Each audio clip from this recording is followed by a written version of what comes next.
Alright, welcome back to Operation End Times. This is What to Believe, Part 2. As I kind of ended in Part 1, if indeed we are in the 70th week, the final 7 years as laid out in tribulation, once again, I believe what we witnessed on September 30th in the constellation Virgo was actually a marker that verified it, because with Saturn and Venus dropping out of the womb of Virgo, to me it was a sign that the Antichrist is soon to be upon us. So with that being said, the next thing that we need to do is look at those 7 years as laid out, not only in Revelations, but there's all throughout the Bible, the book of Daniel's, and in the Gospel, there's additional information, Jesus saying, here's what to look for to show you that you are in those final end times. And what I will tell you is I'm going to try and put a graphic up in on this page, kind of mapping it all out. But once again, it's very difficult to piece together, because Revelations, it's not sequential or chronological. Things overlap, and it's really hard. But as far as looking at signs, especially to say the 7-year window is beginning, we tend to look at Revelation 6, where a scroll is opened by the Lamb, and the first 4 seals bring forth the 4 horsemen. A rider on a white horse with a bow that is given the ability to conquer and goes out conquering. Then a red horse that brings war. And then a black horse that brings, more death. And finally a pale horse which brings even more death, and kills like a fourth of all humans.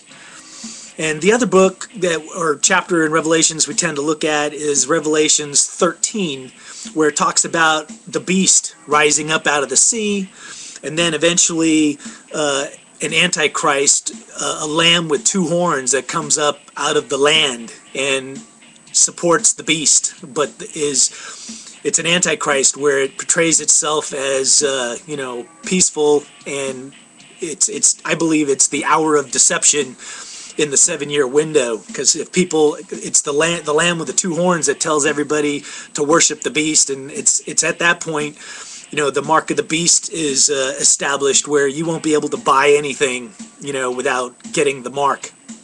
And there's similarities between chapter 13 and chapter 6. Some people, the rider on the white horse could well be the lamb with the 2 horns, but I'm thinking it may not be, I really wouldn't know, but it could be. But anyway, we look to those signs, because, it's like, if we're in the 7-year window of Revelations, where is the beast rising with the 7 heads and the 10 horns? And where's the Antichrist, the lamb with the 2 horns? And if we are in the beginning of the 7-year period, if the 4 seals are being opened, where is the rider, that gets a crown, that has the bow? And, what you'll see is, as far as the first 4 seals, most of the signs and conditions for those 4 seals are basically in play or on the near-term horizon, because we got, around the earth, the extreme weather, with earthquakes and flooding and volcanoes getting set to blow. There's like 12 volcanoes, and at least half a dozen of them right now. El Hierro, the one in Alaska, there's one down in Russia, but all evidence shows that the earth is about to experience major upheaval. And pestilence is breaking out everywhere. We got this listeria thing with the cantaloupes here in the United States. Famine is rampant. It's in Africa. There's starvation in Korea. And I think it's going to get even worse, especially if these volcanoes blow. So, as far as wars and rumors of war, that's everywhere too. Look at the Middle East. We're still fighting in Libya. We're still fighting in Afghanistan. But what everybody kind of points to again and again and again is, well, if we are in the 70th week, who's that rider on the white horse? So, I'm going to stick my neck out.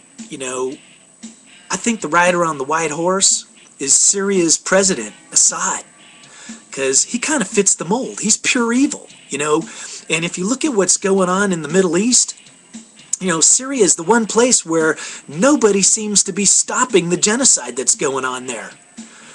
And Assad and the Syrian army is just going town to town massacring people. And, there was even a recent article where Assad, he threatened, he said, if the UN or the US or anybody sticks their nose into what I'm doing, I will fire missiles at Israel immediately.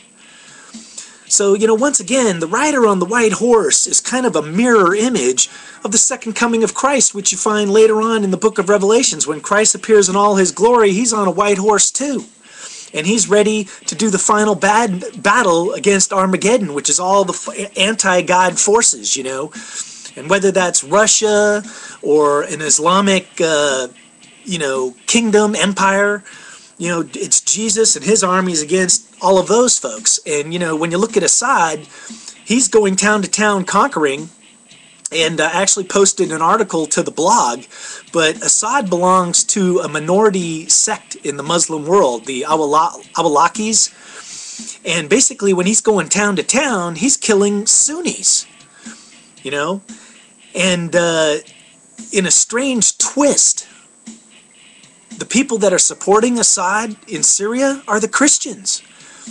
And the reason they're doing that is because they're afraid that if Assad is removed from power, the Sunnis will begin to massacre the Christians. And you know what? There's kind of a history of that. The Sunnis, whether it's Iranians or the Muslim Brotherhood down in Egypt, they're known for attacking Christian churches and basically persecuting Christians. So, once again, the Crusades back in the Middle Ages, was the church, the Christian church, marching against the Islamic Muslim world. And, in the end part of Revelations, when Jesus comes with his army, he could well be marching on the Muslim or Islamic world. And even in the Muslim world, they have their prophecies, and I think their Messiah, who we might view as an Antichrist, is there to fight the infidels, which would be the Christians and the Jews. So, the rider on the white horse really appears to be a mirror image of Christ when he makes his second coming. And I just think Assad right now kind of fits the mold because he's out there conquering, he set out to conquer. And even though, President Obama has said, hey, you got to step down, the world is basically doing nothing. The UN is doing nothing. And the Arab world is basically kind of supporting him, even though he's killing Sunnis, which are Muslims, But I think just the fact that the Christians are backing him up, it's a strange mixture of bedfellows, and I think in the long run that's going to play out when you read about the events and the rise of the beast. One way or another, the beast could either probably be an Islamic empire, and you can name off the countries, Iran, Iraq, Syria, Egypt, Libya, Palestine. There's 10 of them there. Turkey, or, it could possibly be, the beast could maybe be the EU, the European Union, because, right now the economic collapse that is, surely upon us, I think we're going to see changes in the world, as far as governments and alignments, and, there could be a new empire of European countries as well. So that's why I say Assad, to me, looks to be the rider on the white horse. Now, is he the Antichrist that we find later in Revelations 13, the lamb with the two horns? Maybe, maybe not. I don't know that they're one and the same person. But I do believe, I'm going to plant the stake that Assad fits the mold of the rider, for the first seal. So I believe the first seal has been opened. And now it's all about the second seal. And I do believe we're in a window. It could happen any day, but it's probably within the next year or so of war breaking out pretty much around the world, because whether it's Russia with Putin, the EU, or, some kind of Islamic, caliphate, whatever, war just seems like it's on the horizon. And with the United States pulling its troops back, from all around the world, why wouldn't war break out, So, anyway, we all have to figure out what we want to believe, I believe we are now at the beginning of that 7-year window, and events are now going to unfold. I believe that we still have some catastrophic events that are going to happen in the next month or two, you know, whether it's comets or asteroids or planets coming through our solar system, and just life on Earth changing, you know, in the likes of which we have never seen before.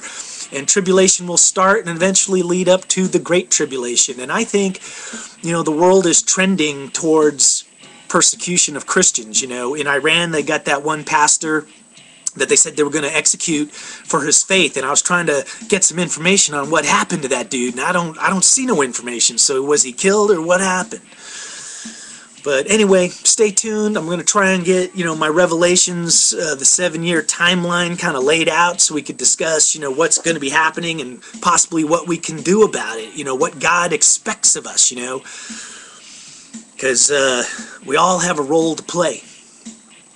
So anyway, God bless y'all. If you have any questions, if you have a difference of opinion, hey, feel free to state whatever that is, because I'm open to all information. You know, the truth, I'll follow it wherever it leads me, you know. But right now it's leading me to, it's here, man, the 7-year window.